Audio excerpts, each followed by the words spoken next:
بسم اللہ الرحمن الرحیم۔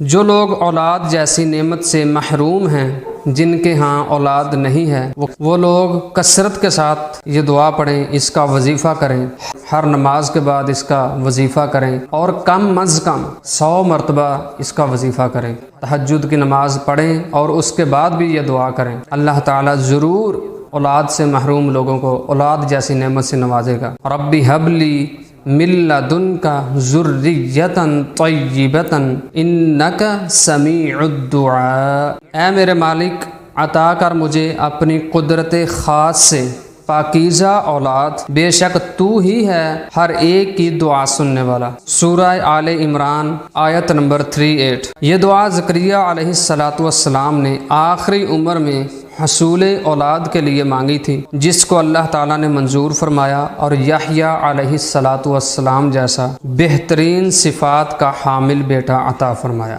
ہم لوگ کیا کرتے ہیں کہ ایک دو دفعہ دعا کرتے ہیں، ایک ہفتہ 10 دن 1 مہینہ دعا کی، پھر دعا کرنا چھوڑ دیتے ہیں۔ حالانکہ ہم کو اس طرح نہیں کرنا چاہیے، ہم کو کثرت کے ساتھ ایک عرصہ دراز تک دعا کرنی چاہیے۔ ہم کون سا کسی سے مانگ رہے ہیں؟ اپنے خدا سے، اپنے رب سے مانگ رہے ہیں۔ اور اللہ تعالیٰ سے جب مانگیں تو کثرت کے ساتھ مانگو، باقاعدگی کے ساتھ دعا کرو۔ کبھی بھی اللہ تعالیٰ کی رحمت سے مایوس نہیں ہونا، نا امید نہیں ہونا۔ اور جو بندہ نا امید نہیں ہوتا، اللہ تعالیٰ اس کو ہی عطا کرتا ہے، کیونکہ رسول اللہ صلی اللہ علیہ وآلہ وسلم نے فرمایا کہ جس طرح کی امید لے کر اللہ تعالیٰ سے مانگا جاتا ہے، اللہ تعالیٰ اس کو اس کی امید کے برابر ہی لٹاتا ہے۔ اور ہم اللہ تعالیٰ سے جب دعا کرتے ہیں تو ہم بہت جلد نا امید ہو جاتے ہیں، حالانکہ ہمیں نا امید نہیں ہونا چاہیے۔ ایک وہی ایسی ذات ہے جس سے نا امید نہیں ہونا چاہیے۔ کثرت کے ساتھ، باقاعدگی کے ساتھ دعا کیا کریں، جو بھی دعا کرنی ہے، اور پختہ یقین کے ساتھ کیا کریں، انشاءاللہ اللہ تعالیٰ ضرور عطا کرے گا۔